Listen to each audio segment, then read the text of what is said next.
नमस्कार, सबसे बड़ा मुद्दा देख रहे हैं आप। मैं हूं कुंदन जमयार। हरिद्वार महाकुंभ के दौरान हुए कोरोना टेस्टिंग घोटाले में अब बीजेपी मुश्किलों में घिर गई है। वजह यह है कि उसी की पार्टी से चुने गए पूर्व मुख्यमंत्री और मौजूदा मुख्यमंत्री आपस में उलझते हुए दिखाई दे रहे हैं। टेस्टिंग घोटाले को सीएम तीरथ सिंह रावत जहां त्रिवेंद्र रावत के दौर की तरफ खिसका देते हैं, वहीं त्रिवेंद्र सिंह रावत कहते हैं कि जांच करवा लो ताकि दूध का दूध और पानी का पानी हो जाए कि घोटाला कब से कब तक हुआ। अब इस घोटाले के तौर पर विपक्ष को जैसे एनर्जी ड्रिंक मिल गया हो, जिसके सहारे वो 2022 के रण तक तेज रफ्तार से दौड़ना चाहता है। वहीं राज्य में नए दलों की दस्तक में भी इस घोटाले की गूंज साफ सुनाई देगी। हालांकि घोटाले की जांच के लिए एसआईटी का गठन कर दिया गया है, लेकिन क्या टीएसआर वर्सेस टीएसआर का ये मुकाबला ऐसा है जिसमें जीते कोई भी लेकिन हार बीजेपी की ही होगी? आज इसी मुद्दे पर हम चर्चा शुरू करें, उससे पहले आपको दिखाते हैं कि रिपोर्ट।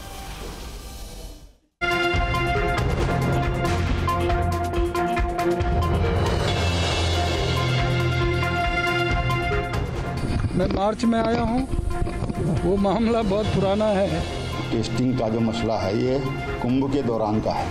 ये कौन लोग हैं जो हमारे राज्य को कलंकित कर रहे हैं? हरिद्वार कुंभ के दौरान कोरोना टेस्टिंग में हुए घोटाले का मामला अब इतना गर्मा गया है कि बीजेपी कुंभे के किले में दरार पड़ती दिख रही है, जिससे विपक्ष को भी बड़ा नुकसान करने की उम्मीद जग रही है।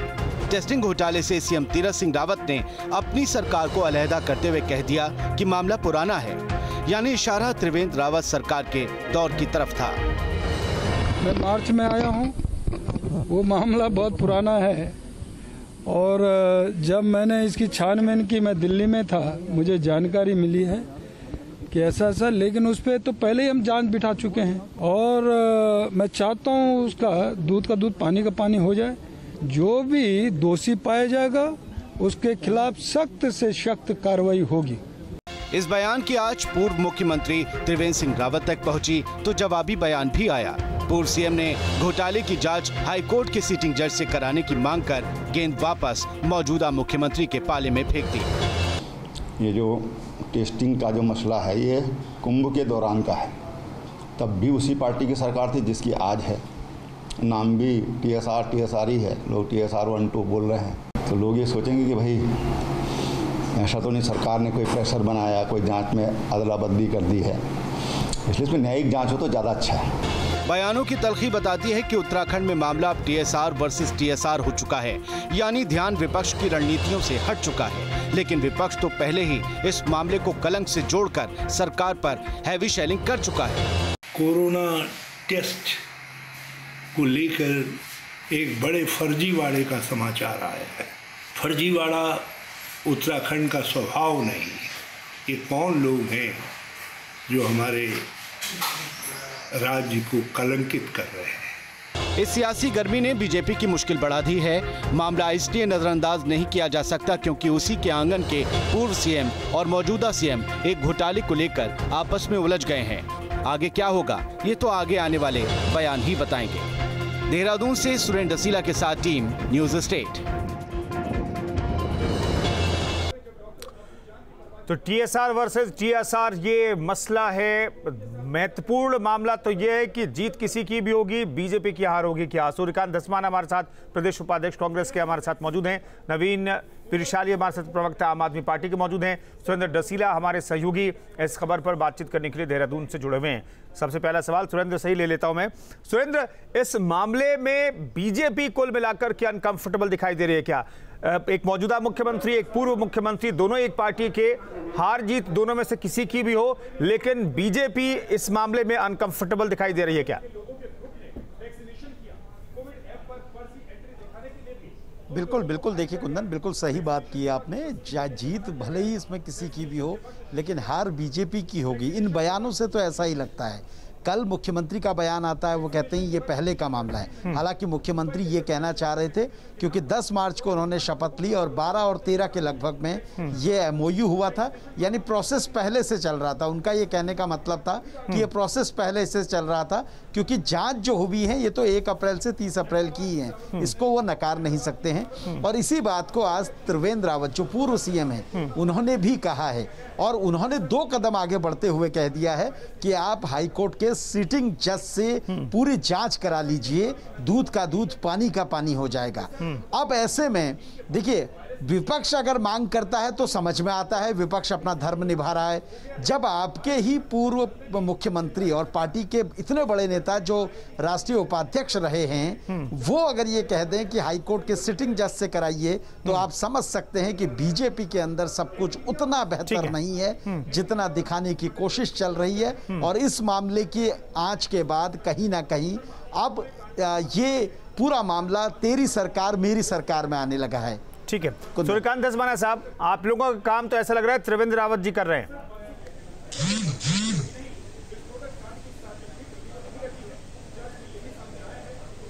नहीं, हमारा काम नहीं। और त्रिवेंद्र रावत हो चाहे तीरथ सिंह रावत हो, देखिए एक बात समझने की है, त्रिवेंद्र रावत कोई जिम्मेदारी से बच थोड़ी सकते हैं, कोई नहीं बच सकता। सरकार कंटिन्यूटी में है और कुंभ की तैयारी 1 साल से होती है। कुंभ की तैयारी, महाकुंभ जिस समय इसकी तैयारी शुरू हुई थी, आपको याद होगा 15 मार्च को उत्तराखंड में 2020 में पहला केस रिपोर्ट हुआ था, और 2020 से लेकर के 15 मार्च से लेकर के अब तक कोविड खत्म नहीं हुआ। कोविड इन कंटिन्यूटी में है और सरकार भी इन कंटिन्यूटी में है। तो कोविड की तैयारी, प्रोटोकॉल की तैयारी, वहां पर टेस्टिंग की तैयारी, कुंभ में कितने लोग आवे, सीमित आवे, कितनी संख्या में आवे, ये सारी जिम्मेदारी भारतीय जनता पार्टी की सरकार की थी। और भारतीय जनता पार्टी में जब जनता ने 2017 में चुना था, तो न तो त्रिवेंद्र सिंह को चुना था और न तीरथ सिंह को चुना था। उन्होंने भारतीय जनता पार्टी के 57 विधायक नरेंद्र मोदी जी के और अमित शाह के आश्वासन के बाद दिए थे। और इतने प्रचंड बहुमत की सरकार में अगर त्रिवेंद्र सिंह कहेंगे तीरथ सिंह और तीरथ सिंह कहेंगे त्रिवेंद्र सिंह, ये तो कोई बात ना हुई। राज्य की सरकार की जिम्मेदारी होती है। देखिए, सबसे बड़ी इंपॉर्टेंट बात यह है कि उत्तराखंड में हमारी जो सरकार है इस समय, वो इस महाकुंभ की आयोजक थी। नोटिफिकेशन होता है कुंभ का और डिनोटिफाई होता है, जब तक चलता है उसका नोटिफिकेशन रहता है। और नोटिफिकेशन करने का काम जिस सरकार का है, उसके 2 पूर्व मुखिया और वर्तमान मुखिया इतने बड़े महाघोटाले में, और ये महाघोटाला ही नहीं है, ये महापाप भी है। क्योंकि पूरी सनातन परंपरा में हरिद्वार का जो महाकुंभ है, उसका जो महात्म्य है, उसको समझिए। 1 करोड़ स्नान का, एक स्नान करने पे महाकुंभ के, गंगा जी में अगर आप 1 करोड़ बार स्नान करें और महाकुंभ में 1 बार स्नान करें, उसके बराबर पुण्य मिलता है, ऐसा हमारे शास्त्रों में कहा गया है। और पूरे दुनिया के सनातनी हिंदुओं की आस्था, विश्वास और श्रद्धा, उसका जो केंद्र है, उसमें आपने इतना बड़ा पाप कर दिया और उसके बाद आप ये ड्रामा करो, तमाशा करो। ठीक है, धस्माना साहब, एसआईटी जांच से संतुष्ट हैं क्या आप लोग? त्रिवेंद्र सिंह बोले, कांग्रेस ने पहले दिन हम बिल्कुल संतुष्ट नहीं है। हमने सबसे पहले मांग करी, क्योंकि माननीय उच्च न्यायालय नैनीताल ने इसमें इंटरफेयर किया था और माननीय उच्च न्यायालय ने बाकायदा आदेश पारित करके 30,000 to 50,000 RT-PCR पर डे यह आदेश किया बाकायदा। और उस आदेश के बाद ये घोटाला हुआ, तो इसमें हाई कोर्ट भी इन्वॉल्व है, कंटेम्प्ट ऑफ कोर्ट भी है। तो इसलिए हाई कोर्ट के सिटिंग जज की निगरानी में ये जांच होनी चाहिए। कोई सीडीओ, कोई डीएम, कोई आईएएस इतनी हैसियत नहीं रखता। ठीक है, कि राज्य में एक ऐसी कंपनी को, त्रिवेंद्र रावत जी कर रहे हैं और उन्होंने जो बात कही वही बात आप भी कह रहे हैं। मैं आ रहा हूं, रजिस्ट्रेशन ना हो, वापस लौटता हूं, चर्चा को आगे बढ़ाएंगे। इन सब के बीच दरअसल कैबिनेट मंत्री हरक सिंह रावत क्या कह रहे हैं, ये भी सुन लेते हैं। और ये बात तो सच है कि तीरथ जी के समय में कोई, अभी क्योंकि 100 दिन हुए हैं और ऐसा कोई गलत काम तीरथ जी के समय में नहीं हुआ है। गड़बड़ हुई है, माने त्रिवेंद्र रावत जी के साथ में अगर गड़बड़ हुई है तो उसकी जांच हो रही है। अब मैं त्रिवेंद्र जी के किसी बात पे नहीं कह रहा हूँ कि उन्होंने क्या कहा है। मैं क्यों, इसलिए कि अब वो सिंपल से एक माननीय विधायक हैं सुरेश जोशी प्रवक्ता बीजेपी के हमारे साथ मौजूद हैं। अब जोशी साहब, ये क्या हो रहा है? बीजेपी के एक मौजूदा मुख्यमंत्री, एक पूर्व मुख्यमंत्री आरोपों की जो बॉल है वो एक दूसरे में फेंक रहे हैं और विपक्ष मजा ले रहा है।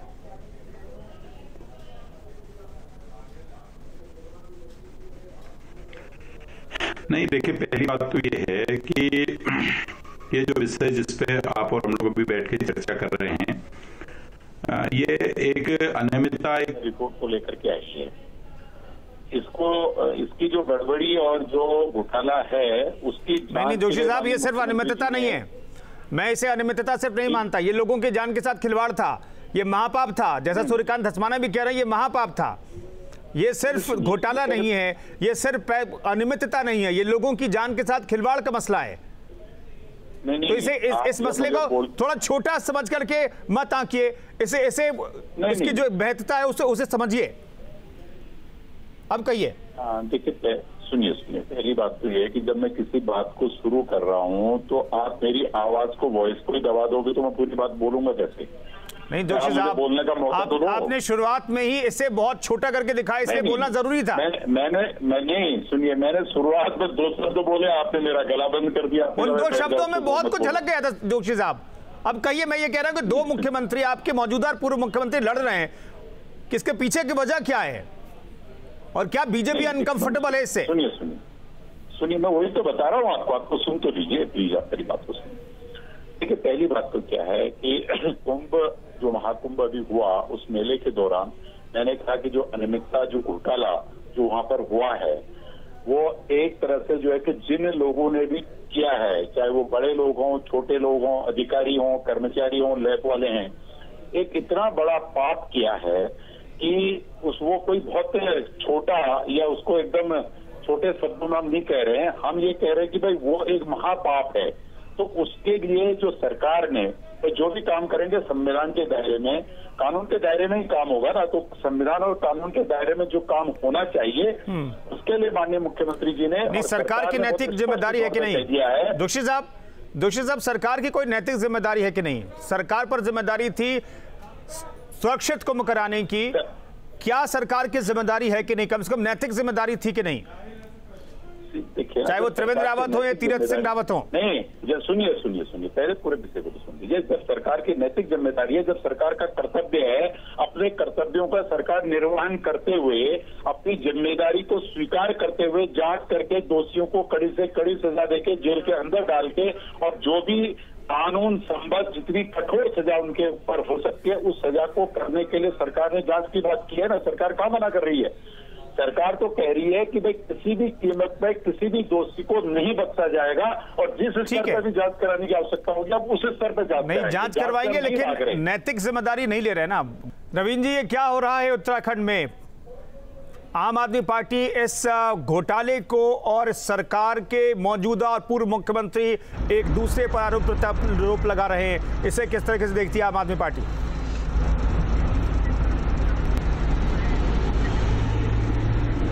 देखिए, बहुत स्पष्ट है कि जो ये घोटाला हुआ है, पहले तो सरकार ये मान चुकी है कि हाँ ये घोटाला हुआ है।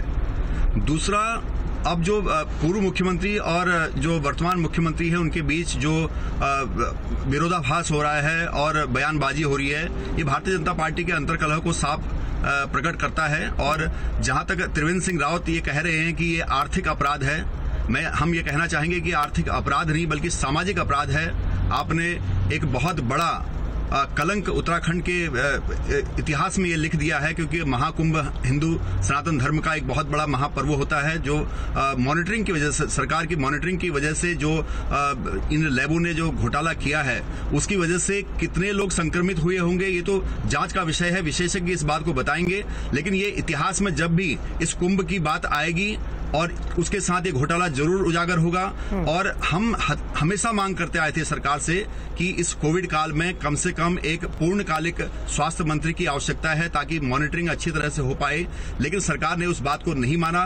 पिछले मुख्यमंत्री भी और वर्तमान मुख्यमंत्री ने भी खुद स्वास्थ्य विभाग को हमेशा संभालते रहे, और लेकिन रिजल्ट, नतीजा बिल्कुल जीरो रहा। और परिणति आज हम देख रहे हैं कि इतना बड़ा घोटाला, लाखों रिपोर्ट गलत होगी, और एक रिपोर्ट का कितना पैसा होगा, पैसे की वसूली वसूली तो होनी चाहिए, लेकिन इसमें जो लैब टेक्नीशियन से लेकर सरकार और सरकार के मुखिया जो संलिप्त हैं सीधे तौर पर देख रहे हैं, और मुख्यमंत्री जी को इस पर अपना इस्तीफा देना चाहिए। नवीन जी, आप कह रहे हैं लैब टेक्नीशियन, इतिहास में एक कंपनी जिसके साथ टेंडर किया गया उसने 2 लैब्स के साथ कॉन्ट्रैक्ट किया, उसमें से एक लैब तो कहती है हमने किसी भी टेक्नीशियन को भेजा ही नहीं, लैब टेक्नीशियन तो छोड़िए, हमारा कोई स्टाफ हरिद्वार गया ही नहीं, इस तरह की लापरवाही हुई। लेकिन देखने वाला वहां पर कोई मौजूद नहीं था कि जिसके साथ आपने कॉन्ट्रैक्ट किया है, जिस कंपनी के साथ उसने जिससे कॉन्ट्रैक्ट किया है, क्या वहां पर लोग टेस्टिंग कर रहे हैं या नहीं कर रहे हैं, रिपोर्ट कैसे जारी हो रही है। सुरेश जोशी साहब, बड़ी लापरवाही, ठीक है टेंडर हो सकता है कि जारी किया गया होगा त्रिवेंद्र रावत सरकार में, लेकिन तीरथ रावत सरकार में जो कुंभ हुआ उसमें देखा जाना चाहिए था कि जो हाईकोर्ट कह रहा है कि कम से कम 50,000 के लिए आप राजी हुए हैं, 50,000 टेस्ट करने के लिए, उसकी व्यवस्था कैसी है, आपकी सरकार को देखना चाहिए था। वाकई में जांच हो रही है नहीं हो रही है यह देखना चाहिए था। रिपोर्ट दी जा रही है, किस आधार पर दी जा रही है, सैंपल लिए जा रहे हैं कि नहीं लिए जा रहे हैं, जिसके साथ कॉन्ट्रैक्ट हुआ है उसके स्टाफ वहां पर मौजूद है या नहीं मौजूद है। ये तमाम ऐसे सवाल हैं, ऐसे सवालों से शायद आपकी सरकार नहीं बच सकती है इतनी आसानी से कि हमने जांच के लिए कह दिया है, जांच होगी और जो दोषी होगा उस पर हम कार्रवाई करेंगे।